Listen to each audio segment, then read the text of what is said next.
Bonjour Aurélie Pinta. Bonjour. Alors vous êtes référente Covid chez Colas Rail. Quel est votre rôle exactement ? Alors au siège ou sur chantier, le rôle du référent Covid, ça consiste en plusieurs points. Donc réaliser les accueils spécifiques à la Covid-19 mis en place au sein du groupe. S'assurer que tous les collaborateurs connaissent et respectent en permanence les gestes barrières et les règles mises en place chez Colas et chez Colas Rail. Il faut aussi vérifier l'efficacité et l'effectivité des mesures organisationnelles. Donc on parle ici du nettoyage, de la désinfection des bâtiments, véhicules, matériel, l'affichage sur les lieux de vie, les zones de travaux, la présence de points d'eau sur les zones de travaux pour le lavage des mains par exemple. On s'assure aussi de la disponibilité des masques, gants, savons, gel ou solutions hydroalcooliques. On est le contact privilégié du référent Covid de nos clients. Donc, principalement, ce sont les coordinateurs sécurité qui tiennent ce rôle. Et le référent Covid chantier est aussi le contact privilégié du référent Covid de l'agence. Ça, c'est le rôle du référent Covid sur le chantier. Et en agence, comment ça se passe ? Donc moi, en agence, mon rôle, c'est en collaboration avec le service des ressources humaines et la direction. Donc c'est la bonne compréhension et la bonne déclinaison des mesures du groupe qui évoluent en fonction des annonces gouvernementales, de l'évolution du guide de l'OPPBTP et des directives groupe. Je m'assure également de la mise à disposition des documents groupes liés à la Covid-19, des commandes, réception et distribution des EPI Covid. Et depuis peu, le tout s'agrémente du suivi des personnes malades et des cas contacts étroits. Et voilà. Et le tout est bien sûr agrémenté de visites de chantier qui intègrent le volet Covid. Vous avez été touché par le Covid au sein de Colas Rail ? Oui, on avait été relativement épargnés donc sur la première période de confinement et jusque fin septembre. Et voilà, donc avec l'évolution de l'épidémie, on ne pouvait pas être épargné ad vitam aeternam.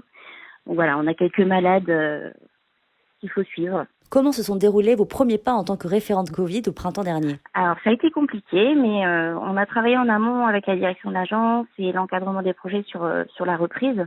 Et pour cela, on a créé une checklist à partir des guides de préconisation de l'OPPBTP. Après, des actions ont été menées auprès des maîtrises d'œuvre, des coordinateurs sécurité, mais aussi de nos collaborateurs pour le choix des logements, par exemple. Sur chaque projet, nous avons organisé des réunions hebdomadaires pour un go, no-go en fonction de l'avancement de ces actions.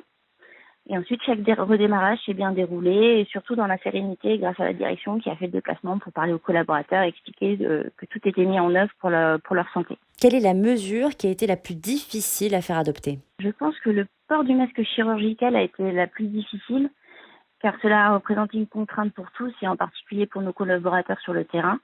En effet, en plus de leurs EPI qu'ils portent quotidiennement, nous leur avons imposé le masque chirurgical au poste du travail. Ils ont des métiers physiques et malgré tout, en cas d'effort, l'arrivée d'oxygène est amoindrie. Ouais. Il y a aussi des problématiques de buée avec les lunettes de sécurité. Les événements climatiques qui ont suivi, comme la canicule et les fortes pluies, n'ont pas forcément été des périodes faciles pour eux. Voilà, donc ça c'est le niveau collaborateur. Après, à mon niveau, ce qui a été le plus compliqué, c'est le flot continu d'informations qu'il y a eu durant le mois d'arrêt de notre activité. Donc, il y avait beaucoup de choses à assimiler. Et comme la situation était inédite pour tout le monde, c'était une gestion de crise, mais heureusement qu'on n'en a pas tous les jours. Et qu'est-ce qui a changé entre le premier et le second confinement ?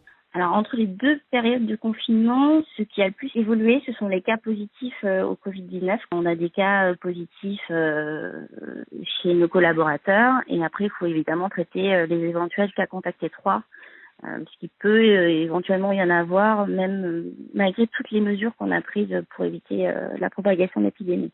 C'est de l'enquête, donc on va interroger le collaborateur en question, on va interroger les chefs de chantier, les conducteurs de travaux. Donc tout le monde signait pour savoir quand est-ce qu'il y a eu un non-respect des gestes barrières avec le non-port du masque pendant plus de 15 minutes. Aurélie Pinta, merci beaucoup.